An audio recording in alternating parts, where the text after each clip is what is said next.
북한이 그저께 정찰위성을 쏘고 관련해서 러시아가 기술을 제공했을 가능성이 있다고 장관님이 말씀하셨잖아요. 한 것으로 일단 판단이 되고 지난 4월부터 본의원과 우리 당에서는 이를 경고했어요. 우크라이나에 탄약 지원한다고 할 때 러시아가 군사지 기술을 북한에 지원하면 어떡할 거냐 포를 놨었고, 사실은 인공위성 군사위성 발사에 성공한 것은 1등 공신은 아마 러시아일 것 같고, 2등 공신은 이런 여건을 러시아와 북한의 밀착 관계를 했던 윤석열 대통령의 외교 실패가 아닌가 하는, 그 평가는 뭐 전혀 동의할 수가 없습니다.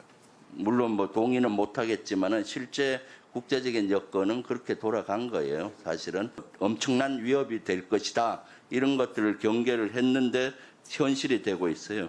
9.19 군사합의 실질적으로 파기됐다고 봐야 되네요.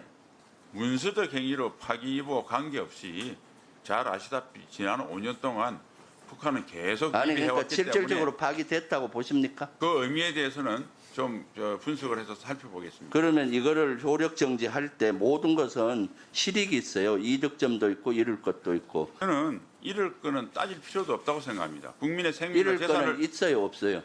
저는 없다고 생각합니다. 국민의 그것은 생명과 없다고 생각하는 것은 너무나 단편적이에요. 잃을 게 왜 없습니까? 당장 북한이 그러면 이걸 했을 때 북한이 어떻게 나오리라고 예상했습니까? 뭐 지금과 같은 뭐 반발을 하고 하리라고 생각을 했는데 한두 번도 아닌데 그걸 그러면은 신경 써서 좋아요. 국민을 보호하는 걸 그래서 소홀히 한다는 게 사실은 말이 됩니까? 잃을 것은 북한이 그동안 9.19 군사합의 비행금지 구역을 설정함으로써 까막눈이 됐는데 북한에 눈을 뜨게 만들었어요. 그래서 앞으로 그 접촉 지역에서의 북한 무인기 드론의 활동이 아주 활발할 것이고, 주기적으로 드론 공격이 시작될 거예요.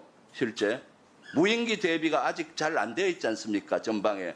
서해안에서는 NLL에서의 충돌이 일상화되겠죠. 그리고 지금 긴장도가 점점 더 올라가고, 그럼 긴장도가 올라가고 한반도가 하게 되면은 경제에 바로 여파가 가잖아요. 왜 이런 거를 이렇게 단편적으로 하는지 도저히 이해가 가지 않아요, 사실은. 그럼 이런 것들은 제가 봤을 때는 국제적인 여건을 만들어야 되는데 러시아와 중국이 반대하기 때문에 이걸 못 하잖아요. 그러니까 이걸 못 하니까 지금 이거와 별 관계없는 9.19 군사합의 효력 정지로 한 거죠. 장관님은 야인 시절이나 국회의원 때 9.19 군사합의 파기 지속 주장해왔죠. 그렇습니다.